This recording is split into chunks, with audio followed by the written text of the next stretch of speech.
పొత్తు పెట్టుకుని టీడీపీ చారిత్రక తప్పు చేసిందన్నారు తెలంగాణ ఎమ్మెల్యే తలసాని శ్రీనివాస్ యాదవ్.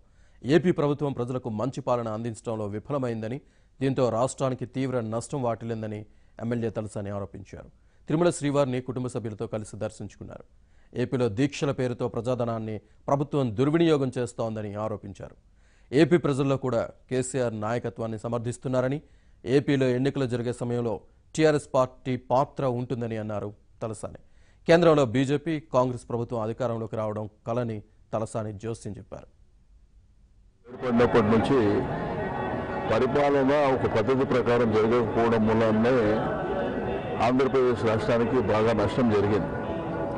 అంటే ఆ కొట్లాడేటువంటి స్పిరిట్ లేకపోవడం, ఊరికే పదే పదే టీవీలలో కనిపించడము, ఏదో పబ్లిసిటీ అన్నిటికీ మరి జింద తెలిసినట్లాగా అన్నిటికీ సమాధానం అదే అనుకుంటే కూడా రాబోయే కాలంలో చాలా ఇబ్బందులు వస్తాయి. మహానుభావుడు ఎన్టీ రామారావు గారు పెట్టినటువంటి పార్టీ, కానీ ఈరోజు కాలక్రమేణా మనం చూస్తున్నాం ఏ పార్టీకి వ్యతిరేకంగా తెలుగుదేశం పార్టీని పెట్టారో మనకందరికీ తెలుసు. బట్ ఆ సిద్ధాంతాలను తుంగలో దొక్కి ఇప్పుడు ఏం జరుగుతుందో కూడా మనం చూస్తున్నాం.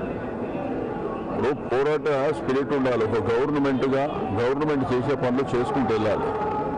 అపోజిషన్ చేసే విధంగా ధర్మ దీక్షలు, నవనిర్మాణ దీక్షలు అని ఈ పనికిరాని, అంటే డెఫిసిట్ బడ్జెట్ ఉన్నప్పుడు ఏంటంటే ఇది అదనం ఖర్చు. కాంగ్రెస్ ప్రభుత్వం రావడం అనేది డొల్లా. సేమ్ టైం బీజేపీ కూడా వచ్చేటువంటి అవకాశాలు లేవు. ఎందుకంటే రీజనల్ పార్టీ చాలా స్ట్రాంగ్ అయిపోయినాయి. ఇక్కడ ఉన్నటువంటి ప్రజానికం కూడా మరి టీఆర్ఎస్ పార్టీ పట్ల, టీఆర్ఎస్ ప్రభుత్వం పట్ల, ముఖ్యమంత్రి గారి పట్ల అందరికీ అచంచలమైనటువంటి నమ్మక విశ్వాసాలు ఉన్నాయి.